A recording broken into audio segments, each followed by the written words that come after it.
No. And that's our welcome back, everybody. That's this week's intro. Deal with it. Yeah. I'm sorry, guys. You got to take that one or leave that one. If you don't like it, just fucking fast forward 2 seconds. Yeah. Well, howdy. Yes. We're back for another episode of Tales from Helheim. Helheim. I was waiting for you to do the echo. What do we got this week, my guy? Well, this week, being we just had a Halloween and all the other fun stuff happen, I feel gypped because Halloween was on a Tuesday. Yeah, we still took the kids out. Yeah, I went home. They made out like bandits, and then we came back, watched the Five Nights at Freddy's movie. Oh, you guys watched that on Halloween? Yeah. It was a pretty good movie. I saw it in theaters, I think, the Saturday before that. Oh, nice. Yeah. Yeah, it's a good movie. Definitely makes you think about, the paranormal aspect of things. You talking about the spirit part of it? Oh, yeah. Always. Which takes us into our segue to Subway? Eat Fresh. Yes. Wait, no fucking free promos. I gotta pay us for that. Right? Subway, eat kind of fresh. Something I haven't done in many episodes. Sponsor us, Subway. It has been a while. But that brings us into the fun for today, which is Japanese ghosts. Whenever we watch like the scary videos, I'm always tell you the same thing as like ranking them from like the ghost type videos I've seen. Yeah.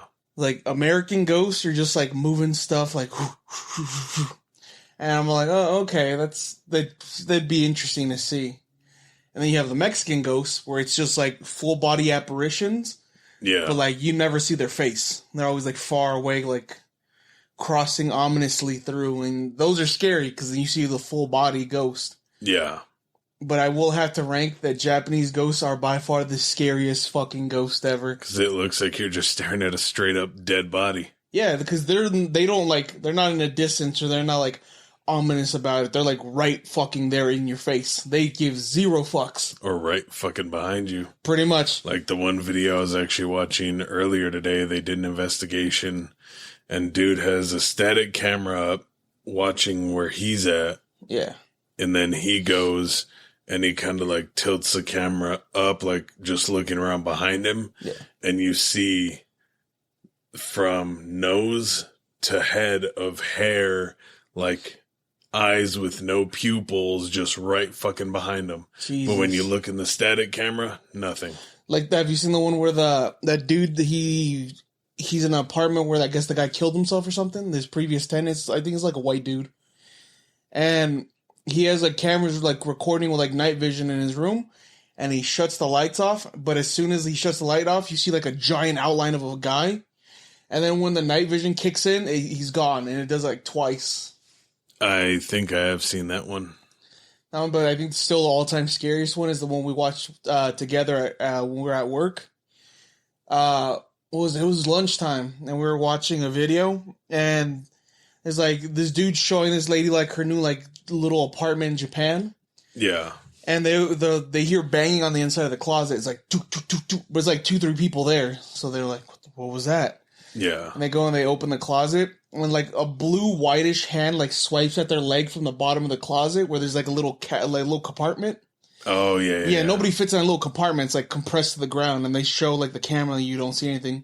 Then when she gets back up, she stands up, and then she like looks like tilts the camera slightly up, and there's like a Japanese like ghost face and an arm like swiping at her with like his eyes are all like bulging out of his face, and he's all blue. It almost looks like a scene from fucking what is it? The Ring? The Grudge. Oh, The Grudge or you would call it Ju-on in. I'm probably butchering the pronunciation, but that's the Japanese version of it. Yeah, exactly. That's exactly what it looked like, but like blue and like whitish face. Yeah. Ooh, dude, that was scary. I remember I was like, it was the middle of the day at work. I was like, it's gonna fuck me up for for later on tonight. Right. I was like, damn, I gotta go home to a fucking empty apartment. I don't want to fucking see this. I don't know why, but they are more terrifying. They are. So yeah, if I had to rank them, it'd be Japanese ghosts, Mexican ghosts, and then like American ghosts. I don't know if it's just a culture thing or what, but yeah, they're definitely on the terrifying aspect. Oh yeah. So coming back from that little sidetrack, what do we have today? So I have a couple stories, and I believe you have one. Yes, I have one. What we can do is I'll go with the first story.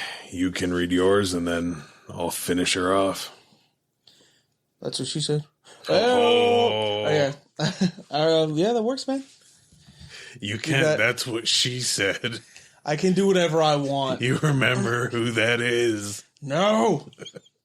But yeah, we have your lovely wife made us a spreadsheet of stories. Yes. I was like, this came in really handy. She made it real professional, like manila folders that were sealed. It's like, here's your research. I was like, that's fucking awesome. Yeah, it's let's just say been a fun week with inventory and everything else going on. It's been a packed week, so trying to get in research. And this is probably the first time we've had any like outside research help. It felt weird. Yeah. I was like, it's kind of wild because like it's cool to get the stuff, and you're like, but I didn't look this up myself. Well, that's where we're counting on you guys, the listeners, guys and gals, everybody out there with ears that can listen. Yes. Let us know what you think of these stories. If they're good, mediocre, bad, amazing. Going to the astounding spectrum, maybe. Oh, I was going to say Danger Zone. Yes. I don't want to get sued by Kenny Rogers, though. Right. Yeah, he's one you don't want to mess with. Alrighty, well, let's hear some of these stories, my guy. Well, speaking of things you wouldn't want to mess with, this is about a haunted apartment. Oh, Christ. I know about that. I live in a 5-story apartment building in downtown Nagoya. It's not a new building, but it's not a dump either. Rent is pretty cheap, and it's well maintained, but otherwise unremarkable. I live in an end unit and thought my only neighbor was horrible. The first week I lived there, they would bang on the wall constantly. I know I was noisy when I moved in and was putting my furniture together, but come on. I thought they'd chill out after I had my place sorted out, but no such luck. I dealt with it for a month, but then the smells started. Ew. Right? It just smelled so wrong in there, like old garbage and human waste. I caved and called the building management company, who said they'd look into it. They called back and told me that apartment had been empty since before I moved in. I told them about seeing the door partially open once or twice, thinking it might be a squatter, so they sent someone out. The staff and a cop knock on the door, head in, and find absolutely nothing. It was spotless, no garbage anywhere, no signs anyone had been living there whatsoever. It didn't smell either. So what was all that? I started talking to the lady who cleans the apartment building, and she tells me my apartment was a Jiko Buken. We'll have to look that up and see what that is. I'll do that during your story, unless you want to grab it right now while I finish this one. For the audience, go ahead and spell that out. For them, I know how to spell it clearly. It is JIKOBUKKEN.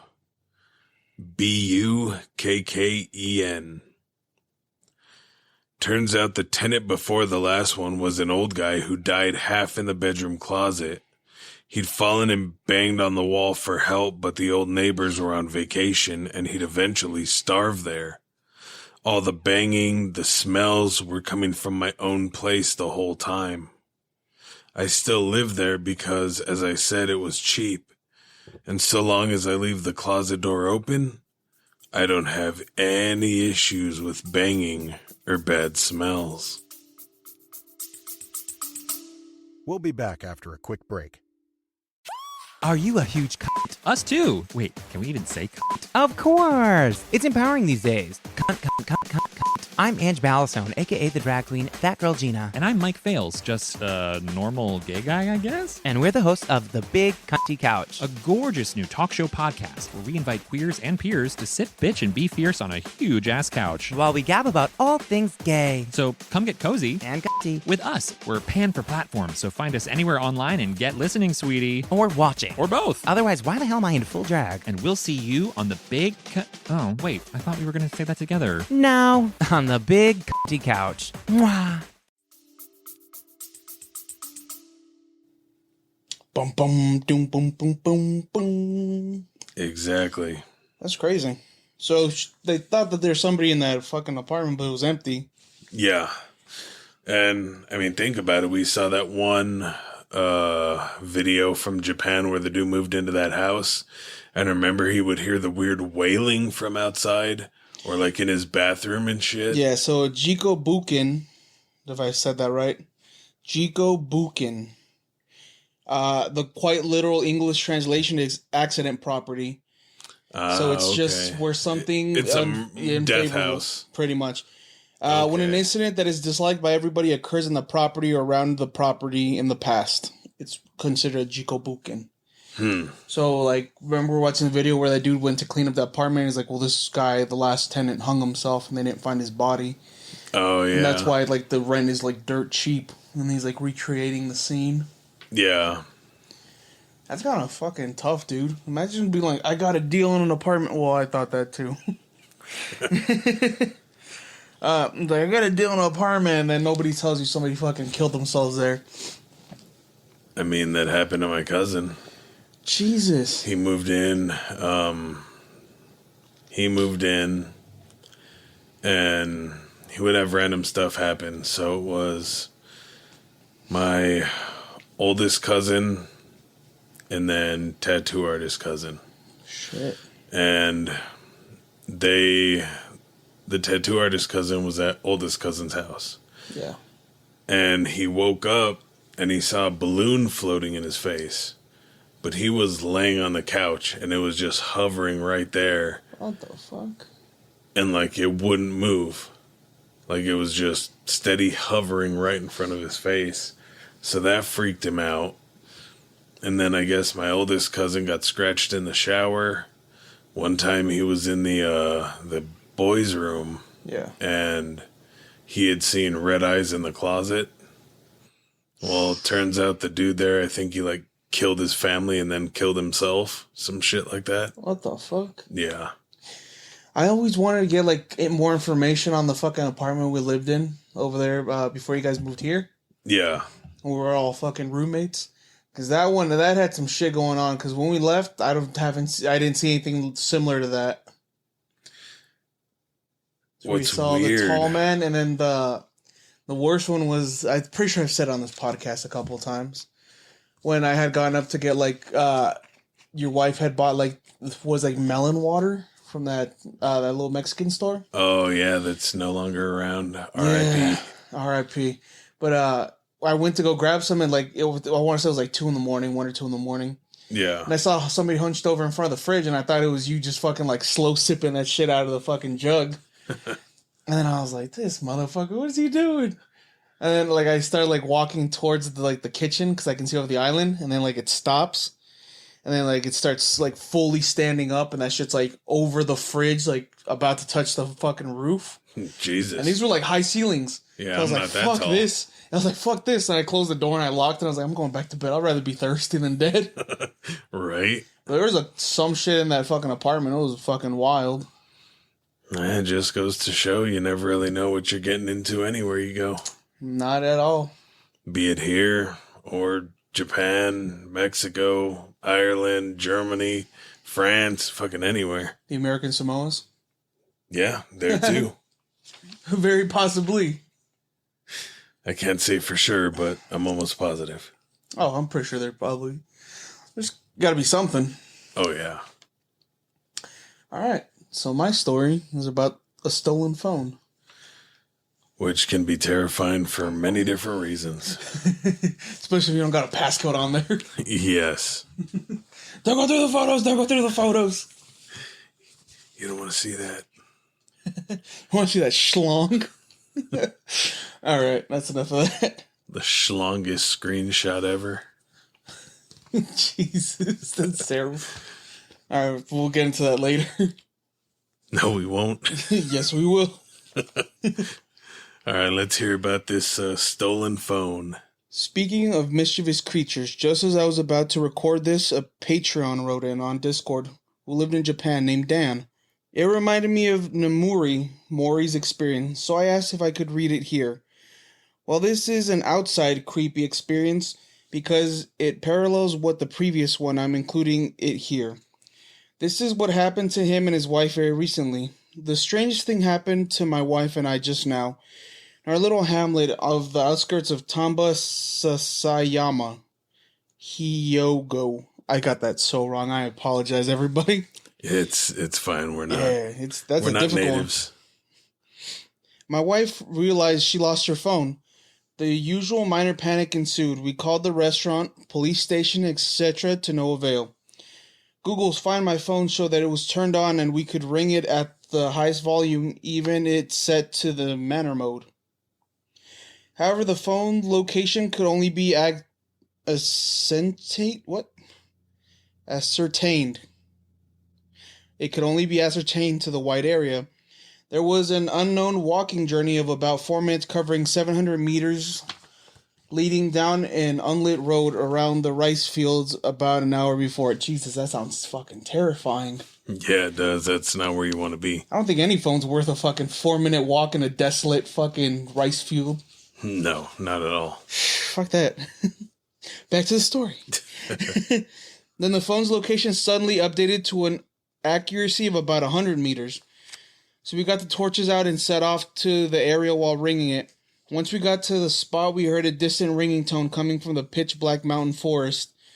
There are no footpaths leading to that way up the mountain, so we entered about 50 meters, and as the ringtone got louder, we could see the light coming from the screen. And there it was, half buried in a small hole. Our working theory is that a monkey picked it up outside our house and ran off with it before ditching it. Perhaps after getting spooked by a notification or something. Dan sent a screenshot of the Find My Phone app, and it really is in the middle of nowhere. The photo of the phone at night, half buried under the grass and leaves with just the screen glowing, is also creepy horror movie fodder. I guess it could be a monkey. But I've never really heard about monkeys stealing shit in Japan. Normally that's like in Philippines and stuff like that. Yeah, but I mean, they're also India. kind of little mischievous fucks. I wouldn't Some doubt are, it. yes. Some definitely I don't know. Because if it's half buried, I don't think the monkey would, like, hop down and bury the phone. I don't know. Or maybe whatever stole it did get spooked by, like, an incoming call or something. I just want it to be like one of those fucking 1720s ghosts. Like the Victorian ones, and they get a hold of the phone. They're like, oh, fuck, what is this? Just fucking launch it. Right. That was just an excuse for me to bust out my British accent. I've been working on it. What do you think? This terrifying contraption. Ah, fuck you. You know you're better at voices. Who learned you how to vocal? Don't you know how to voice right? I'm learning. Shit, this one takes me back to when I worked at that haunted cannery in fucking Oregon. Oh, Jesus. So this one is about a security guard. Is your fucking biography? Is that what we're doing here? Maybe. I knew it. You'll be able to tell in the first paragraph. My beard is luscious. I'm like, yep, you son of a bitch, I knew it was you. No, I'd never call out my own beard as much as I want to. Mm-hmm. I'm a security guard in the Kanagawa area, and part of my job is to patrol abandoned but still owned buildings. Most of the problems with these properties come from unknown issues. Of course, there are sometimes homeless people that we have to remove from the property, and urban explorers or street artists can also be a problem. But that's why my company used hidden security cameras throughout the bigger properties. In one hotel I was patrolling, we entered and locked the front door behind us, as is protocol. But after making our rounds, we came back down to find the door wide open and the one padlock sitting on the old reception desk in a spot that had been cleared of dust and debris. We took photos, rechecked the first floor, then locked up and left. When we reviewed the footage, in case we needed to contact the police, there was nothing strange in the video. It's like the door was locked, and then it wasn't. My coworker thinks another guard or some kids were messing with us, but I'm not sure. How could someone remove the lock, enter, clear the desk, and then leave it there on the counter without showing up on camera at all? That's a demon. It could be. Security demon. Like I said, when I worked at the cannery, we'd see the lights in the upstairs lunchroom go on and off all the time. And in off season, it's just the one guard and myself there. And we went up there, like we had our little hats that we got. We threw them across the floor to see if it would turn the sensors on. No. Us going to walk in to get the hats would. So you had to, something had to physically walk in that room to turn the sensors on. Okay, yeah, that's fucking wild. Like, what the fuck? Yeah, that and hearing my name whispered in my ear that no one knew me by. I was just like, nope, I'm fucking out of here.